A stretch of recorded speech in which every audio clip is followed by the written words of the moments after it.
Buenas tardes,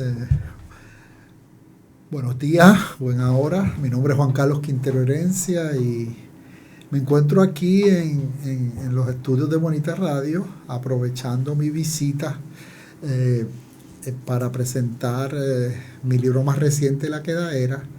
Y este es un programa un poco extraño, incómodo un poco para mí, porque estoy invitando a conversar sobre el libro y la actividad de presentación que se llevó a cabo en la librería El Candil en Ponce el sábado, al comunicador, profesor, ensayista, actor Mario Roche, que además hizo un trabajo espectacular allí.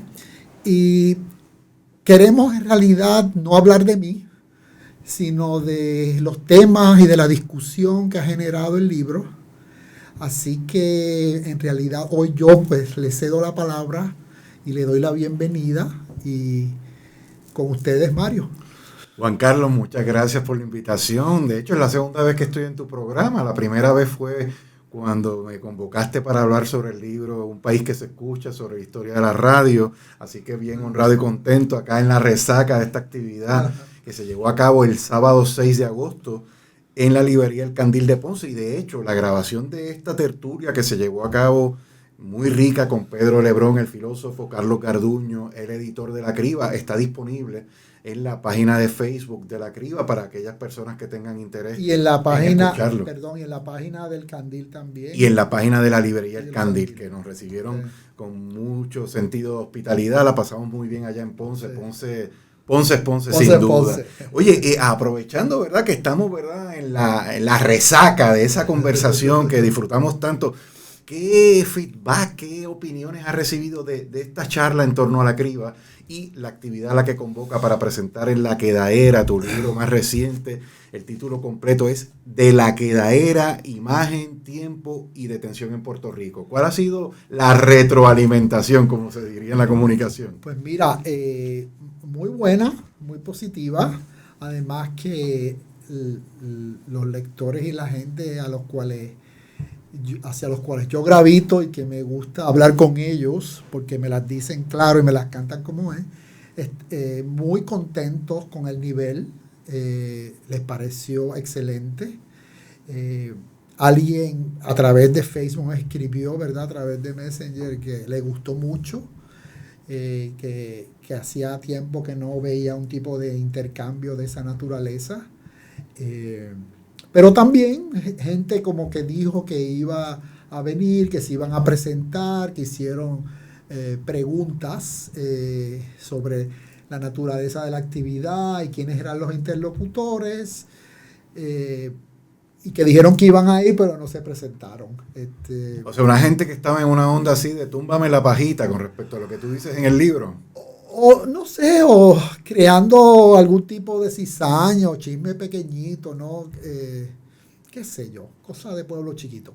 Y como mis intercambios no son fundamentalmente intercambios para yo te doy, ¿verdad?, mis ideas y opiniones y tú me das las tuyas y corroboramos que estamos de acuerdo, y ambos nos sobamos el ego, pues quizás eso, como no lo practicamos, y allí estábamos hablando muy específicamente, estaban sobre todo muy agradecidos e impresionados por el trabajo que hiciste como moderador, la estructura de las preguntas, la lógica y la especificidad de las mismas, así que yo estoy muy contento con esa actividad. De hecho, esos comentarios que me dice te hicieron en la previa de la actividad, ejemplifican de algún modo una de esas manifestaciones de las quedaeras sobre las que tú hablas en el libro. Sería bueno abundarle o explicarle brevemente a los que nos están viendo de qué va este libro de La Quedaera, Imagen, Tiempo y Detención en Puerto Rico. Es un conjunto de escritos, son 28 ensayos, artículos periodísticos, entradas en redes sociales y otras plataformas digitales, transcripciones de reflexiones de Juan Carlos en otro estado del más allá, ¿verdad?, relacionadas con la cosa de Puerto Rico, y en los que él elabora entonces sobre estos distintos estadios de quedaera en Puerto Rico, Puedo dar de ejemplos 3 lo que tiene que ver con el antiintelectualismo en el país. Un segundo ejemplo, lo que tiene que ver con el asunto de acción política y de las izquierdas, por ejemplo, en el contexto puertorriqueño y cuál ha sido su rol y su conexión con la sociedad puertorriqueña o su desconexión. Y también lo que tiene que ver con nuestra relación con la diáspora, ¿no? Con los puertorriqueños de fuera o que viven fuera de la isla.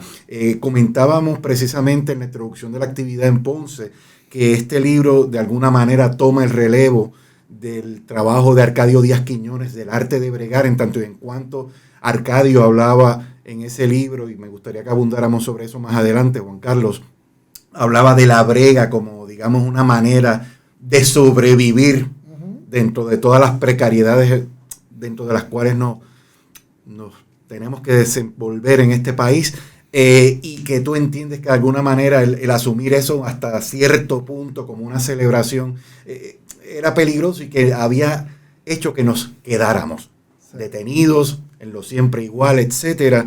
Yo mencionaba y destacaba, porque fue algo que me resultó particularmente interesante, tu apuesta por una escritura que para mí era muy musical, muy cadenciosa, con mucha energía, mucho dinamismo, y yo entiendo, ¿verdad?, dentro de lo poco que conozco de literatura, que esa también es una manera de conectar con el lector, de producir un cierto conocimiento o al menos un clima emocional, ¿verdad?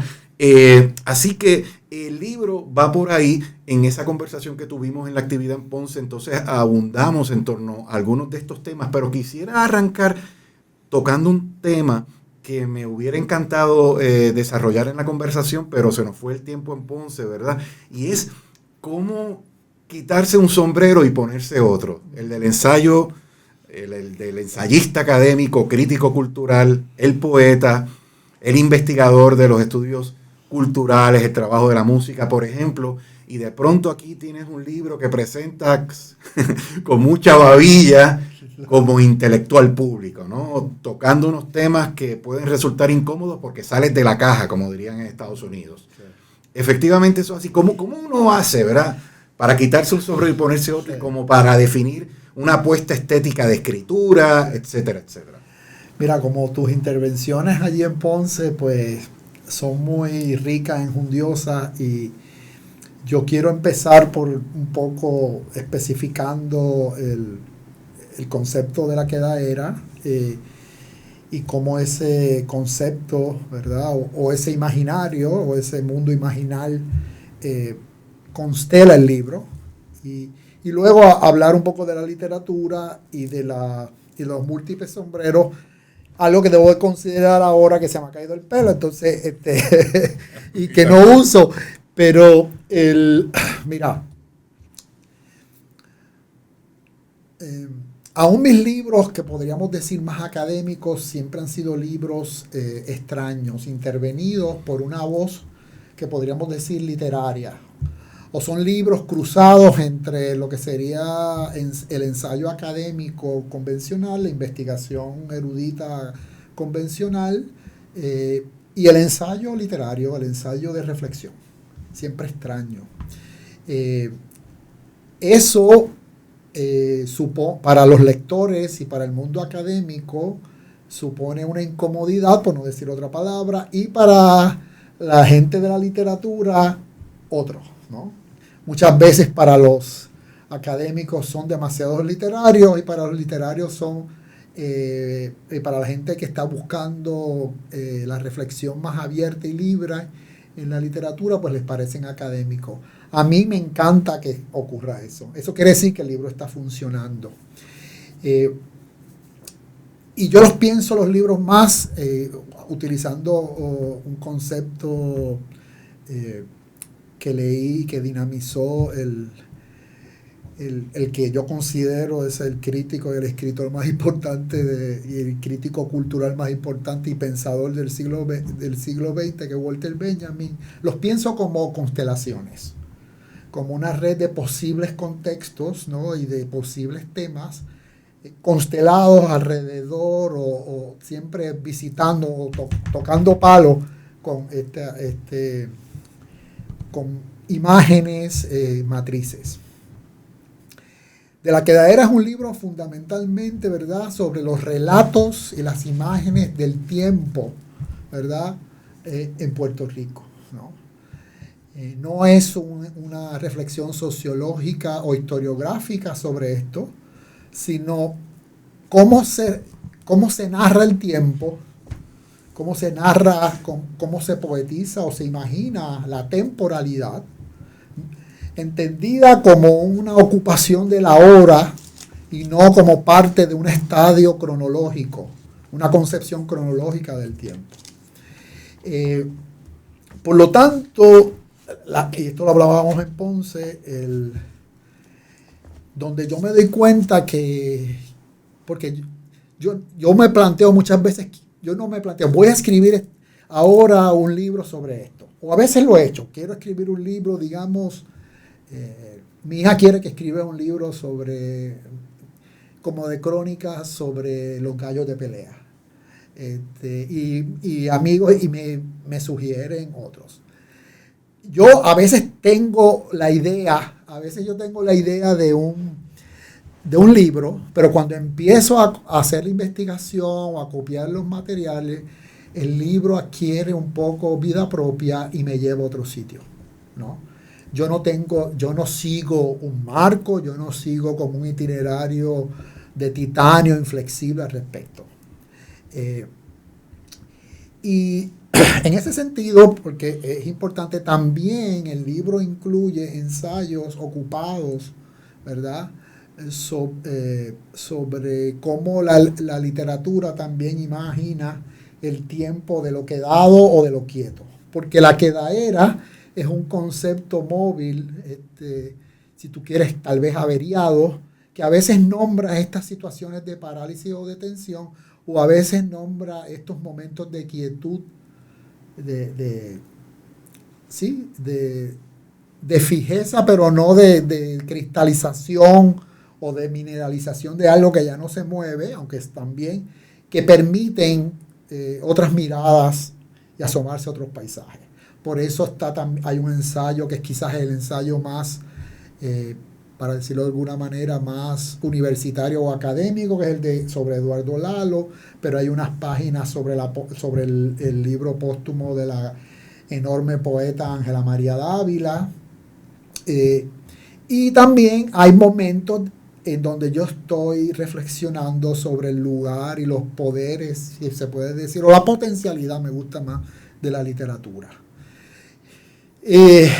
Llegó un momento, para contestarte esa última pregunta de los sombreros, lo que pasa es que yo no lo decanto, yo no lo separo muchas veces, ¿verdad? Hay a veces amigos académicos y académicas me dicen, pero es trampa, chicos, porque como siempre hay algo medio yoico y de competencia, y dice, pero ¿cómo vamos a competir con el ensayo de un poeta? ¿No? ¿Cómo vamos porque yo los cruzo. Lo que te quiero decir es que yo los cruzo. Parte de mi proceso es dejarme afectar por el sujeto o el objeto que pienso. Yo no puedo escribir un libro sobre la salsa. De hecho, escribí un libro de la salsa cuando empecé a leer libros y artículos sobre la salsa, donde había un sujeto propio del saber universitario que señalaba, afiliaba, genealogizaba y que explicaba el contexto y de qué hablaba. En esos libros, el tema parecería que los salseros hicieron salsa y bailaban salsa para constantemente levantar la bandera de la identidad. Pero si uno escucha el hit parade o el soundtrack, ¿verdad?, de por qué los salseros cantan, no es eso, nada más. De hecho, yo diría que no es ni tan siquiera mayoritario, ¿no? Si eso se va por una grieta. Se va por otro lado. Y, por ejemplo, ¿cuál fue la canción de salsa más vendida y escuchada en el momento auroral de la salsa, que es esa, los años 70, principios de los años 80? Es Pedro Navaja, ¿verdad? Y aunque es en la ciudad de Nueva York y hay gente hizo sociología, pero es el encuentro fortuito y fatal entre una puta y un matón. ¿Y qué dice el coro una y otra vez? Es la indecibilidad de que a veces no hay orden, a veces la vida te da sorpresas, sorpresas te da la vida. Y la bibliografía académica universitaria no hay sorpresas de ningún tipo. Hay predictibilidad, hay sociologización, hay historicismo muchas veces. Hay una continua explicación en función del archivo que se quiere movilizar para hablar de ella. Y terminan hablando de ellos, ¿no? Entonces yo me afecto, me dejo afectar. Y este libro, yo siempre dije, yo quiero, desde el anterior, que es Efecto Archipiélago, que es un libro más de reflexión y más erudito y más académico, digo, yo quiero que mi escritura sea un ejercicio de libertad. Que no se parezca a nada, inclusive de lo que yo he escrito antes, ¿no? Puro trata. Entonces yo no estoy tratando de escribir un libro para cumplir las expectativas de una editorial universitaria o de cómo está la situación en el campo o en los area studies, ¿no? Quisiera añadir a lo que comentaste sobre la quedaera, ¿verdad? En la página 12 del libro, ¿no? En la primera parte, hablas de la quedaera es cómo negarlo, otra manera de nombrar la parálisis político-social que caracteriza al Puerto Rico de cambio de siglo, así como los discursos y las prácticas que contribuyen a ella misma. Aparte de este paréntesis con respecto a lo de la quedaera, quería preguntarte algo relacionado con lo que estás comentando. ¿Qué aporta el poeta, el cocolo, al intelectual público que se ve retratado en De la Quedaera, Imagen, Tiempo y Detención en Puerto Rico? Flexibilizar un poco la genuflexión, la genuflexión al momento de hablar. No caer necesariamente en una especie de plebeyismo o de, ay, amaro, tú sabes cómo es esto, sino que el rigor no tiene que el rigor o la seriedad para trabajar un tema o una tópica no tiene que también incluir, ¿verdad?, las pasiones y el gozo y mucho de lo autográfico de uno, ¿no?, de la escritura. También habla de que estos temas no son de... El que da muchas veces cree que no tiene opciones y por eso repite una y otra vez lo que siempre ha hecho y le ha producido las mismas soluciones y ha tenido las mismas consecuencias. También el poeta sabe, yo no sé si sabe, o un poeta o una poeta sabe que la especificidad de su tema o el territorio de su tema rebasa sus coordenadas nacionales, vivenciales, ¿no? Y siempre están señalando, ¿verdad? En realidad, ¿cuál es el tema de que saben los poetas? ¿De qué hablan siempre los poetas? ¿Verdad? Ellos son la autoridad sobre el amor, ¿verdad? Y que el tiempo es fugaz. Vive ahora porque esto es... ¿no? Es lo que dicen a través de los milenios, a través de las lenguas, ¿no? La belleza es un instante, la libertad es un instante y desaparece. Entonces, dentro de los rituales profesionales o disciplinas, pues muchas veces la gente habla como si eso fuese siempre lo que va a ocurrir, con una importancia o con una relevancia que a veces es muy dudosa. Y también apreciar lo que hace el lenguaje, ¿verdad? Dejarse un poco apalabrar por lo que hace el lenguaje. O sea que los poetas también padecen esta enfermedad que quieren usar algo que no le pertenece a nadie, que es el lenguaje, para que signifique algo en particular y pues siempre fracasan. Porque yo no puedo controlar lo que en tu cabeza dice, qué sé yo, la palabra constelación, por ejemplo, o azar. Pero los poetas quieren usar la palabra azar para ellos producir ese objeto y llevarlo allí y es una imposibilidad. Por eso es que hay múltiples interpretaciones, por eso hay malentendidos. No es que todo se pueda. Entonces el poeta añade, yo creo que un poco más de aire y hace también que gente que no va a abrir ¿verdad? Porque nadie va a abrir un libro académico para disfrutar la lectura, ¿no? Claro. Oye, yo comentaba en la actividad de Ponce del 6 de agosto, ¿verdad? Donde se dio la presentación formal de La Quedaera, que también este libro es como un road movie, porque fue escrito en fragmentos en distintos tiempos y espacios. A la hora entonces de desarrollar la curaduría y la selección definitiva y el orden de estos escritos, ¿cuán complejo o retante fue ese proceso? Siempre lo es, siempre lo es. Para mí la escritura es muy intensa. Yo como que siento cuando viene, por ahí viene el libro, cuando vienen sesiones largas de escritura, siempre está vinculado al proceso de lectura. Y fíjate, que ahora me salta en la cabeza sobre la pregunta anterior sobre qué contribuye el poeta a un tipo de reflexión, escritura sobre este tipo. Y pensé, ¿verdad?, en ese juego del paréntesis, ¿verdad?, que está en el título, La Quedaera, ¿verdad? Y el poeta, en todo el caso, y esto no es solamente el poeta, esto lo puede hacer cualquiera,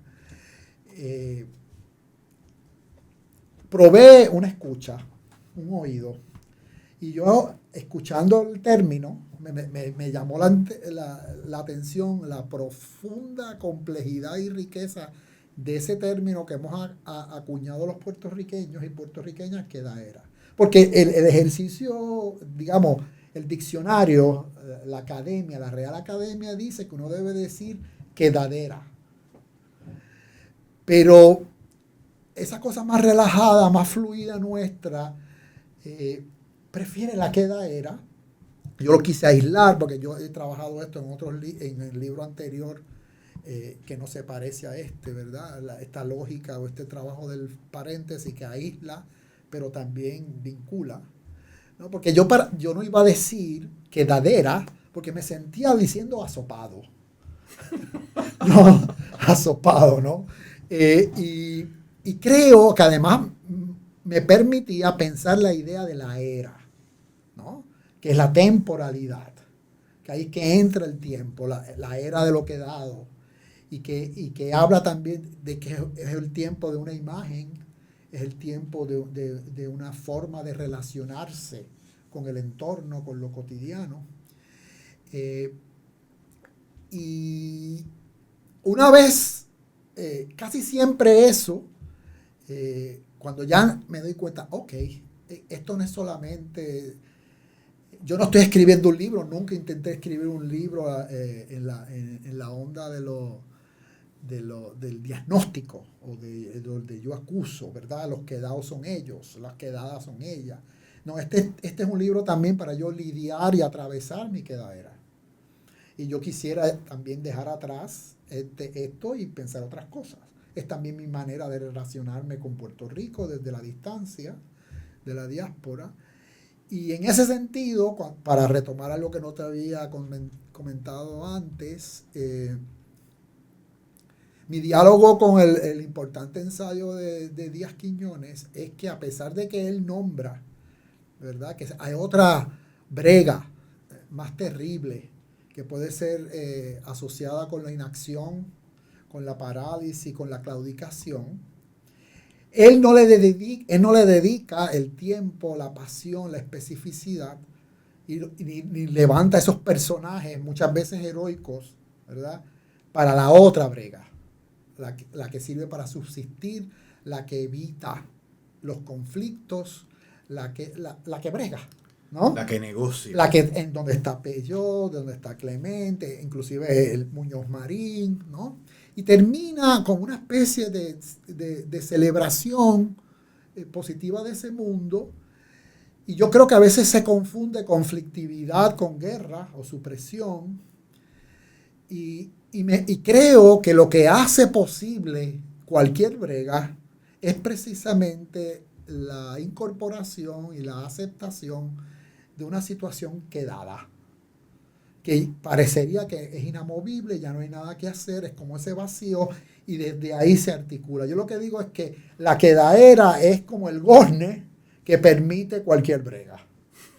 Entonces, creo que es hora ya también de de repensar los alcances, ¿verdad?, de la brega, o destituir la brega, en el sentido de que la brega es de alguna manera una forma creativa y muy talentosa de resignarse a eso es lo que hay. Eso es lo que hay, lo que se trata es hacer un empate aquí, llamar a aquel, tratar de sortearlo, ¿verdad?, y sobrevivir. Pero hay mucha gente, también no todo el mundo puede bregar y salir airoso, ¿verdad? Todas estas figuras que han bregado y han salido airosos, pues son figuras con unos enormes talentos. Pero en el día a día, en la cotidianidad, también la brega tiene un rostro bastante siniestro, ¿verdad? Es lo que no termina, es lo que siempre se empieza en una y otra vez. Son remaches de última hora. Y yo saliendo para acá, yo vengo de Isabela, entré a desayunar tempranito en una cafetería y vi un titular un titular en un periódico que alguien habla de las condiciones terribles de la infraestructura escolar. Mario, yo estoy viendo ese titular. Todos los agostos desde hace 50 años. Entonces, y es como igual el tema de la corrupción policíaca, de que el Estado y el orden político se ha convertido en una enorme máquina de lavar dinero. Entonces, esto no es de antes de ayer. Y esta idea de que todos los temas, todos los debates, sean desde debates específicos, ya sea de la posmodernidad, el lugar de la violencia contra la mujer o los hombres o las mujeres trans, siempre empiezan en cero. Es agotador. Y oye, esto me permite traer un tema sobre el cual me hubiera gustado charlar en la actividad formal de presentación del libro, que es el de el rol que tiene la prensa en esa discursividad y producción de unos discursos que lo que hacen es perpetuar esa quedadera.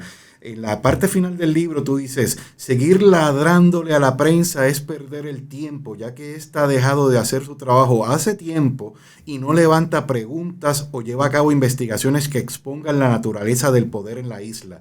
Seguir rabiando contra la simpleza de la prensa en Puerto Rico o de otros lugares es un modo de reducir el problema a los voceros o representantes y no lidiar con la metástasis de esa lengua banal e inconsecuente con la no reproducción del saber crítico en la isla. ¿Tú entiendes que esa quedadera que se manifiesta en la conversación pública en Puerto Rico, ese discurso tremendamente antiintelectual que se da aquí también y en otros países, tiene que ver precisamente con esas lógicas y esas rutinas de contar el país de los medios periodísticos en nuestra isla? Este libro, en su mayoría, o todo el libro, fue escrito antes de la revuelta del verano del 19.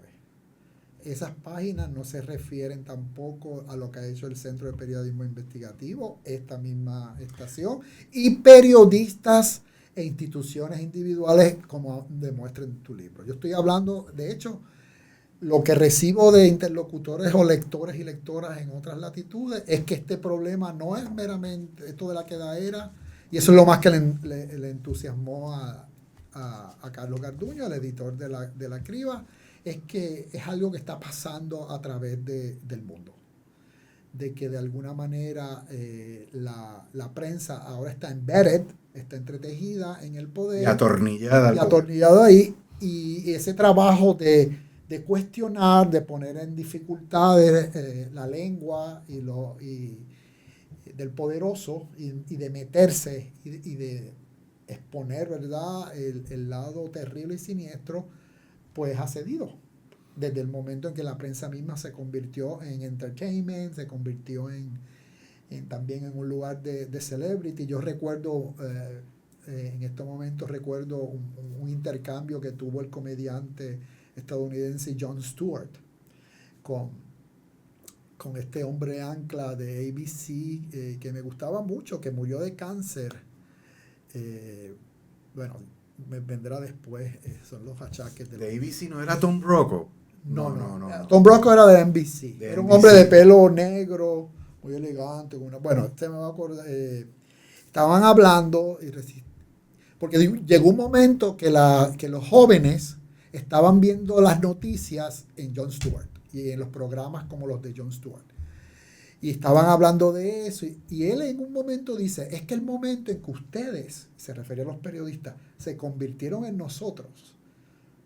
Y es lo que decía, en un comediante, en un actor, en un performance, alguien. Pues les comimos los dulces. ¿Entiendes? Porque esto es lo que nosotros hacemos toda una vida. Cuando la gente ya se dio cuenta que ustedes están manufacturando algo para entretenernos y para no ir más allá, pues. Y yo creo que la prensa, cómo nombra las cosas, no es tanto lo que dice y la agresividad, la especificidad de cómo nombra, ¿verdad? El rigor y el cuidado en definir y apalabrar lo que está pasando, sin insultos y antagonismos banales, es importante, ¿no? El acoso mediático es otra cosa. Un paréntesis breve, recuerdo haber leído en una ocasión una entrevista que le hacían a Jon Stewart, y lo tremendo de ese programa que él hacía, me parece que la plataforma era Comedy Central. El Daily Show se llamaba el programa. Él decía, mira, nosotros no tenemos ninguna vocación mesiánica ni satírica, o sea, nosotros lo que queremos es divertir, pero divirtiendo lograban conectar con esas audiencias más jóvenes y desde el humor, la ironía y la sátira, representar con mucha agudeza lo que estaba pasando en el país y con mucha, digamos, más verticalidad que los medios tradicionales, por llamarlo de algún modo. Y valentía. Efectivamente. Oye, ya que estamos hablando de la prensa, vamos entonces a seguir con lo de la conversación pública y el antiintelectualismo. En la conversación en Ponce tú hablabas de cómo ese antiintelectualismo, que es global sin duda, aquí es muy marcado también, se ejemplificaba y se ha ejemplificado, por ejemplo, con todo este discurso antivacunas y anticientífico. ¿Por qué es preocupante esto en el contexto nuestro? O sea, ¿por qué es particularmente doloroso que ese antiintelectualismo lleve a una conversación lamentablemente tan pobre? Sí. De nuevo, las categorías en mi libro no son para generar labels para marcas y como pequeñas sellos y chapitas para decir tú eres un antiintelectual, tú eres un quedado. No, el antiintelectualismo es una condición del discurso, es un modo de relacionarse con el saber, es algo que aparece en la lengua de casi todos con demasiada naturalidad. ¿Por qué es importante? Porque allí donde hay enormes ataques, ¿verdad?, a instituciones o a la lógica misma de lo que es un hecho, por más complejo que sea, hay también enormes ataques a la situación democrática, ¿no?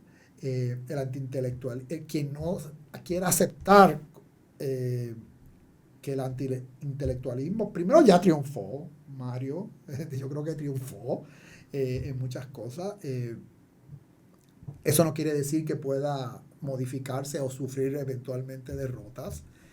Pero donde hay una cultura antiintelectual que ya se ha enseñoreado y ya es obvio, ¿no?, su fuerza y su potencia.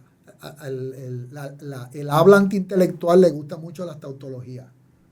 Tú le por ejemplo, y el dogmático trabaja con las tautologías. Cuando hay unas discusiones, no es que esto, que es un hombre. Un hombre es un hombre, ¿verdad? Que es una mujer es una mujer. Y a mí me enseñaron, creo que son algunos de mis mejores maestros y maestros, de hecho, inclusive en la Universidad de Puerto Rico, que eso no es una contestación. Tú no incluyes lo que vas a definir en la definición, ¿no? Es el equivalente, ¿qué es una ventana? Pues es un objeto ventanil. Es un disparate, ¿no? Como es algo discutible, como es algo histórico, como es algo movible y donde se median también tus deseos, un hombre no es un hombre, ¿no? Y no es tampoco un asunto de identidad en el sentido de que es algo claro, siempre igual, y identidad viene de idem, que es siempre igual, lo mismo. Es algo de identificación. Usted, que sí me parece más interesante. Entonces yo creo que lidiar con una cultura antiintelectual es lidiar con la fuerza de un discurso crítico, polémico, que no es de guerra, que no es de supresión. Cuando yo digo polémico, crítico, yo no hablo de suprimir o ahogar la palabra del otro que difiero. Polémico es lucha, ¿no? Quien no quiera lidiar con la fuerza y la hegemonía de lo antiintelectual, que también ha asolado las universidades, pues no quiere lidiar con el desplome de instituciones básicas para una democracia. Y el problema de no abordar asuntos complejos desde ese pensamiento complejo. Sí. Y ahí hay un punto que tú traes en alguna parte del libro, que es ese atajo de explícame esto, Juan Carlos, en arroz y habichuela. ¿Qué tú quieres decir con la quedadera, Juan Carlos? En arroz y habichuela. Sí. Brevemente.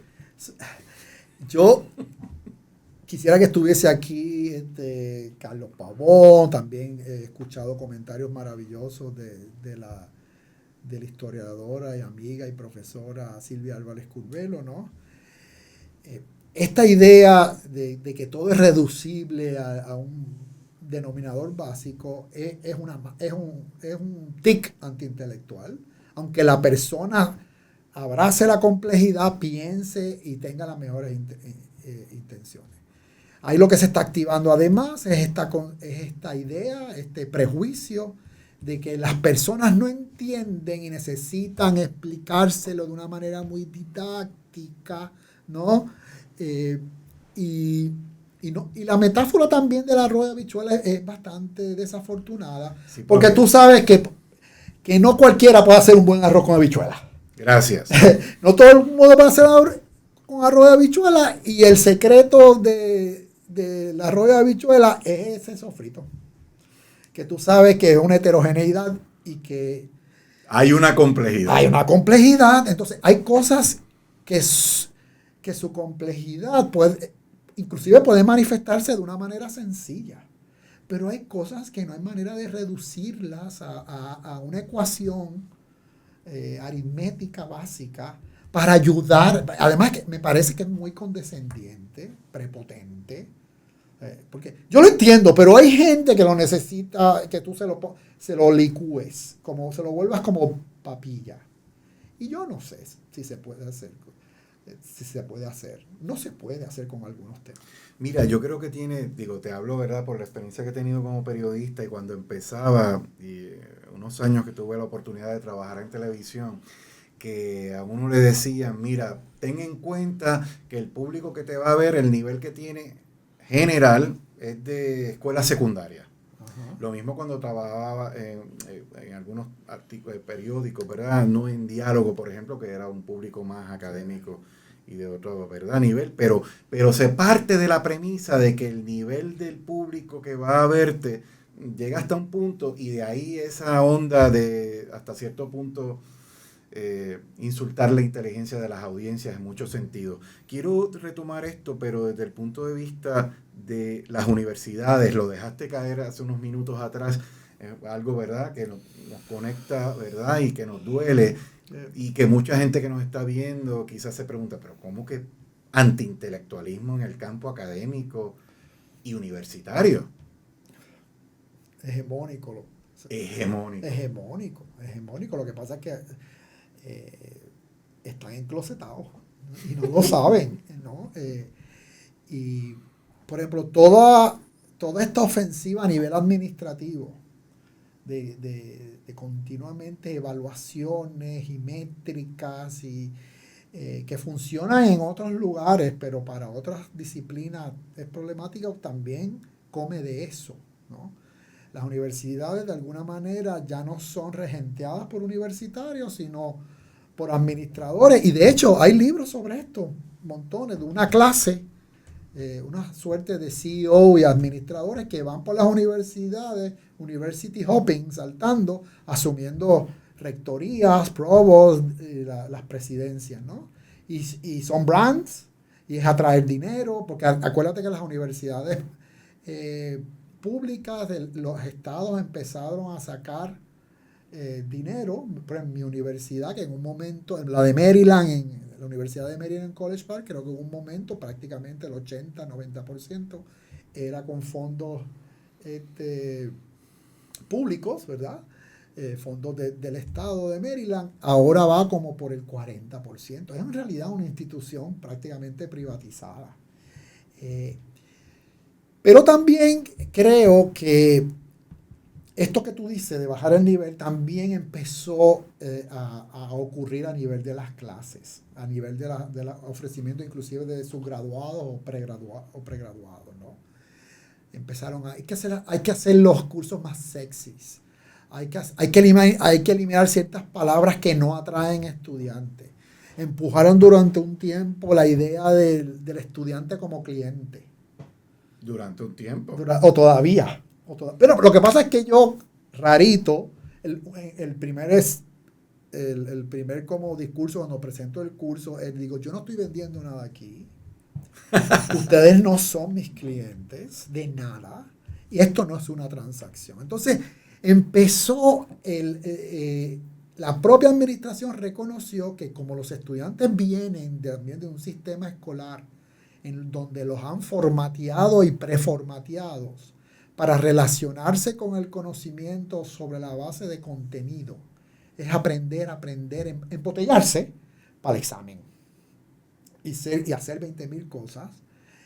Y llegan a tus horas de oficina, porque yo les digo, mira, vamos a leer esto, vamos a ver esta película, vamos a oír esta canción.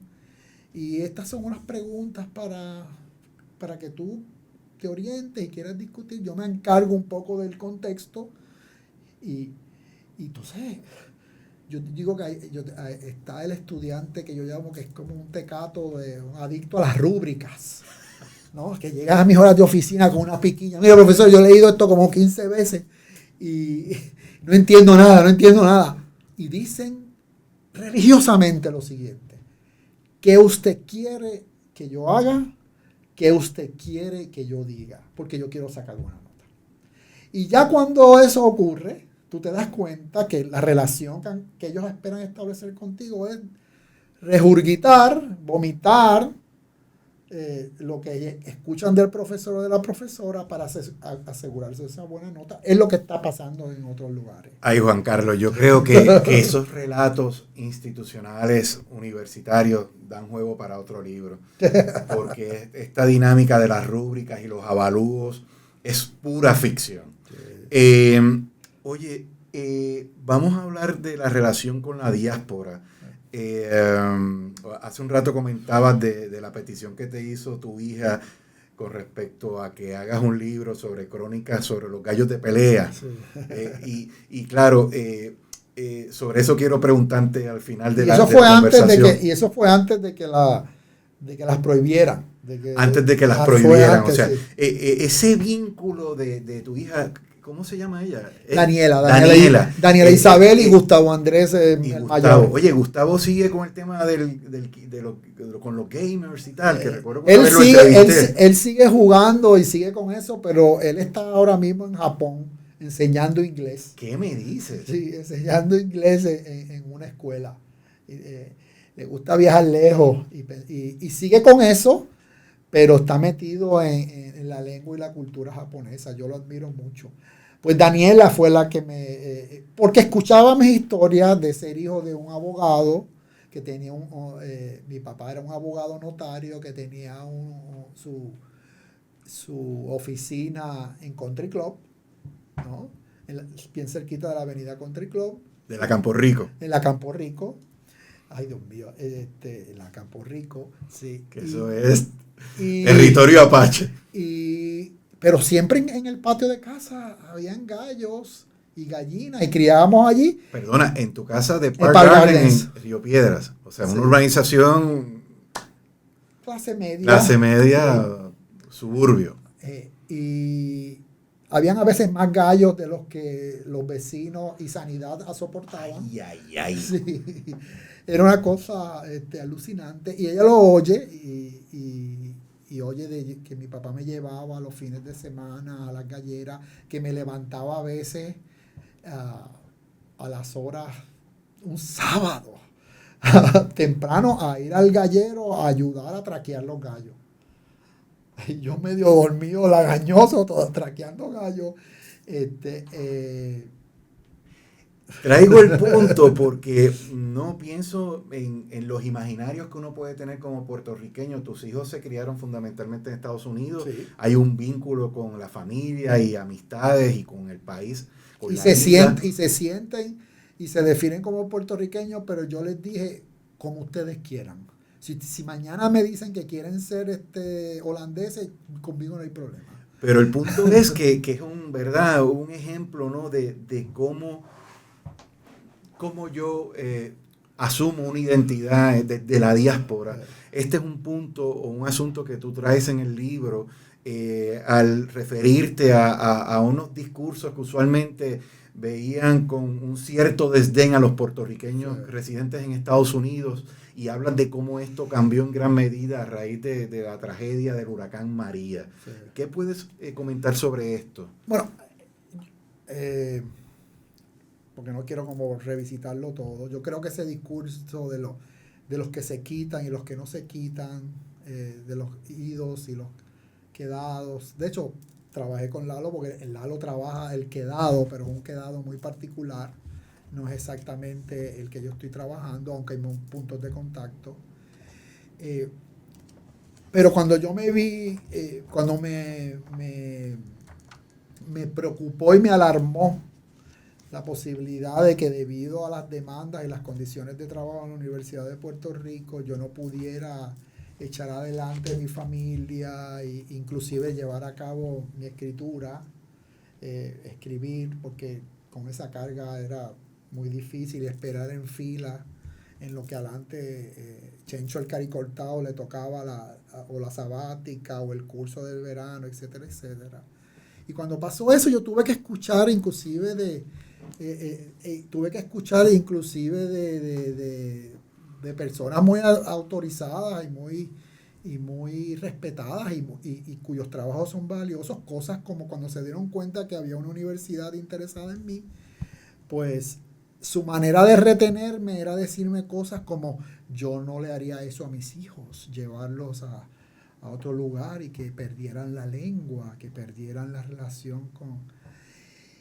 Y esto a veces gente que no tienen hijos y que no saben lo que es eso y que no tienen tampoco presiones económicas reales. Pues yo tengo dos apellidos que parecen como un tren, pero es puro capital simbólico. Y entonces yo me di cuenta que estaba solo, ¿verdad? Que estaba solo y que a mí eso me dolió, pero también me insultó mucho. Me insultó mucho porque yo no quiero a mis hijos, o los adoro en función de cómo hablan, cómo son. Y yo me ocupé de entregarles la puertorriqueñidad que los va a hacer feliz, que pasa por el gusto, que pasa por la comida, que pasa por los textos. Les expliqué la configuración, ¿verdad? Histórica y eso, pero ellos hacen con eso lo que quieran, ¿verdad? Y cuando yo empecé a escuchar eso y que de alguna manera era un modo petit de la traición, del abandono, del acomodo, del individualismo, pues me di cuenta que había algo insalvable. Además, irse, también a ellos les duele porque pierden, tú sabes, te quieren ver, quieren estar contigo, quieren compartir, pero es que no es contra nadie, ¿sabes? No es contra nadie. Y otra cosa, yo no me coloco bajo el signo de lo diaspórico como aquellos forzados económica o socialmente, ¿verdad? Yo me pienso más como un emigrante profesional, ¿no? Lo hago por razones, pero yo traté de quedarme, lo que pasa es que me niego a acostumbrarme y a naturalizar algunas cosas. que no hay que hacerlo. No hubiese podido hacer muchas cosas, inclusive ese libro, si me hubiese quedado aquí. El punto es que luego del huracán cambió esa mirada y de pronto se convirtieron en los superhéroes. Sí. No, yo escuché gente sin la diáspora, porque la diáspora se movilizó de muchas maneras. Yo recuerdo algunos, porque yo no era el único que utilizábamos nuestras páginas en las redes, fuese en Facebook, en Instagram, para poner los resúmenes de lo que estaban saliendo en las noticias nacionales en los Estados Unidos, de cómo se estaba discutiendo Puerto Rico, por si alguien en el medio de ese desierto eléctrico, esa sombra, alguien se conectaba y veía algo, ¿no? Era mucha ansiedad. Entonces de repente uno estaba, o de reportero, reproduciendo, grabando ahí lo que estaban diciendo en aquel canal, en el otro, ¿no? Entonces eso cambió. Y fíjate, cambió en términos de esa, digamos, reconfiguración de la identificación que uno como puertorriqueño de la isla podía tener con los compatriotas de afuera, pero también intuyo, y ilústrame tú, ¿verdad?, que resides allá, intuyo que en términos de la acción política por parte de los puertorriqueños y organizaciones de puertorriqueños en Estados Unidos también adquirieron o han adquirido un mayor protagonismo, o no es así. Sí, bueno, además hay distintas manifestaciones de la verdad de la intervención política convencional en los Estados Unidos a través de distintas figuras, etcétera, etcétera. También hay gente que ha mercadeado eso, se han convertido en lo que yo llamo puertorriqueños profesionales, ¿no? Y que son puertorriqueños las 24 horas del día, 7 días a la semana, ¿no? Porque se han dado cuenta que la verdadera moneda de cambio entre los puertorriqueños de aquí allá es el continuo performance de yo soy boricua para que tú lo sepas. ¿Quién es el que no lo sabe? Es mi pregunta. ¿No? ¿A quién es el que hay que decirle una y otra vez?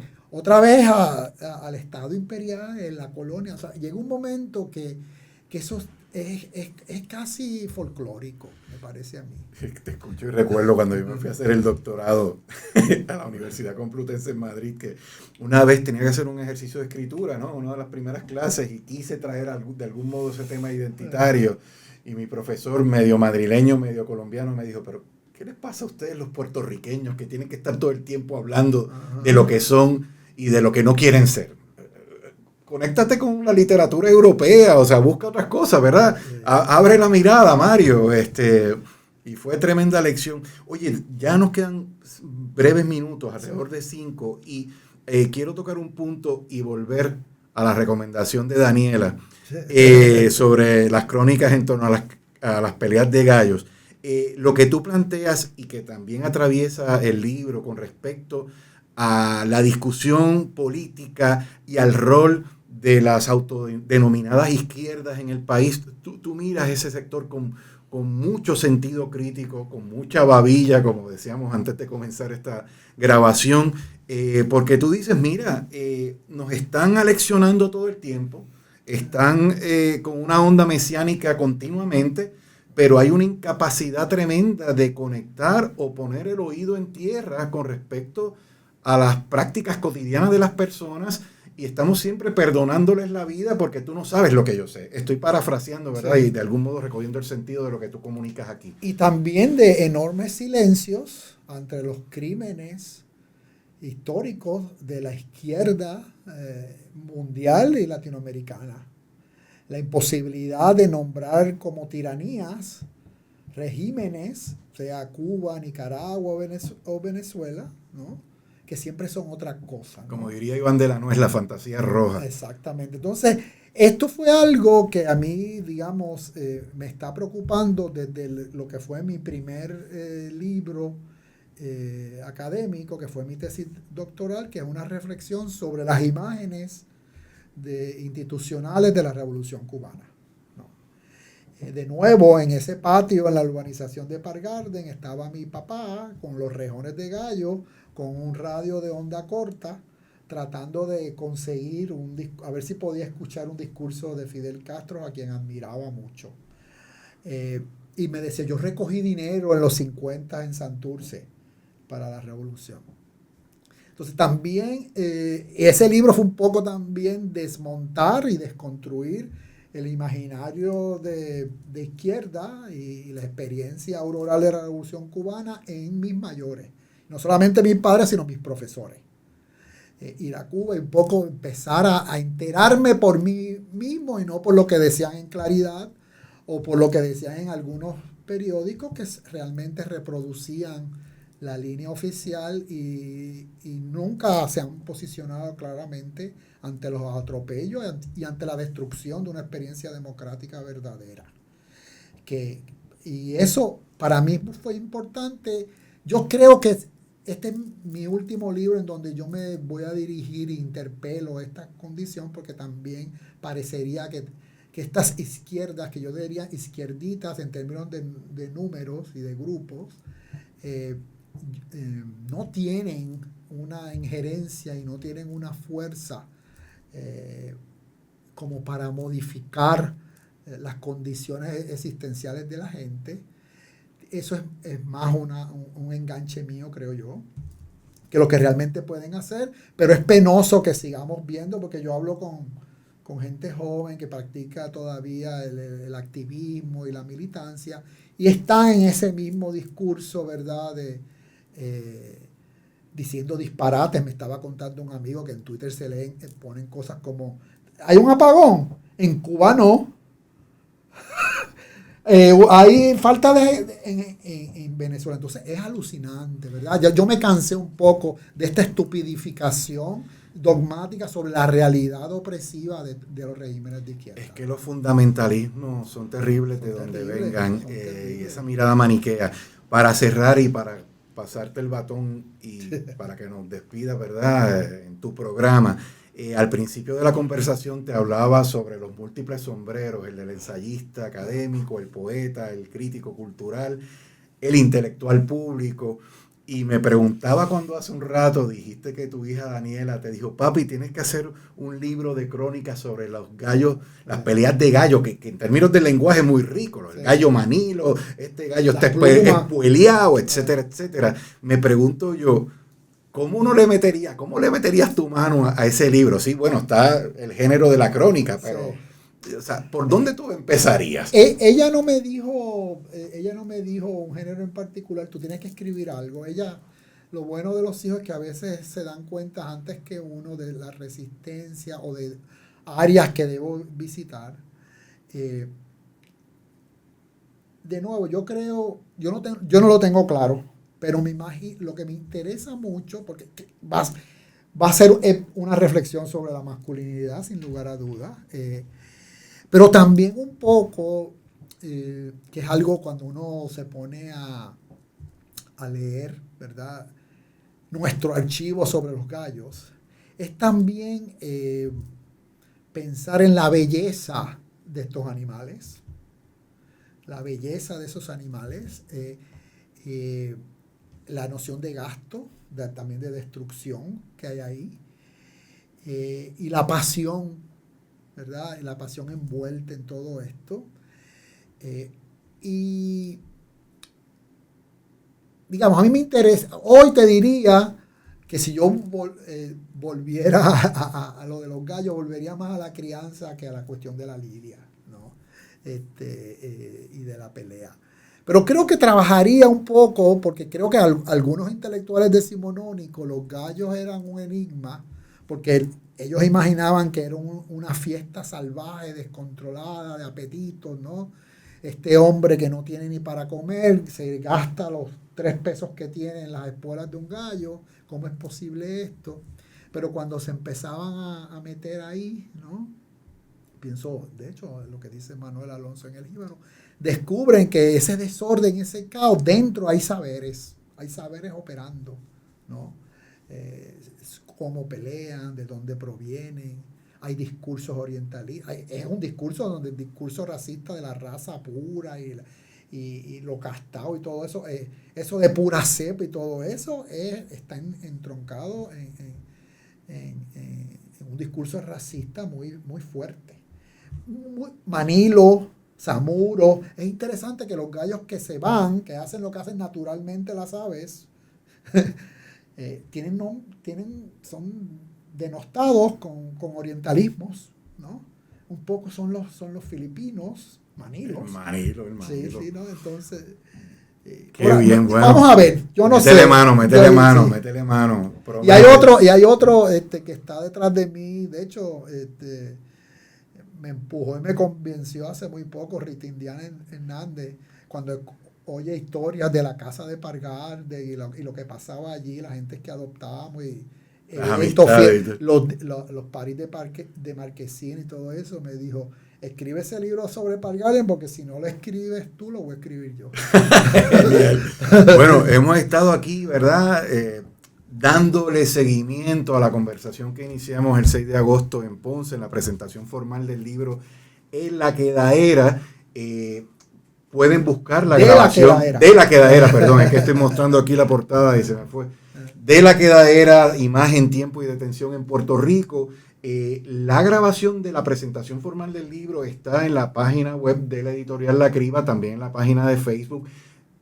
No van a ver una repetición porque lo que hemos hecho precisamente es darle continuidad y ampliar sobre otros temas que no desarrollamos en aquella conversación. Juan Carlos, gracias por invitarme a entrevistarte en tu programa. Ciérrelo usted. Gracias a ti y gracias a todos los que han contribuido. Ya ustedes saben, aquí vamos a seguir a la escucha el tercer sábado de cada mes de 12 a 1. A la escucha es un programa de Bonita Radio. Nos vemos pronto. Un abrazo.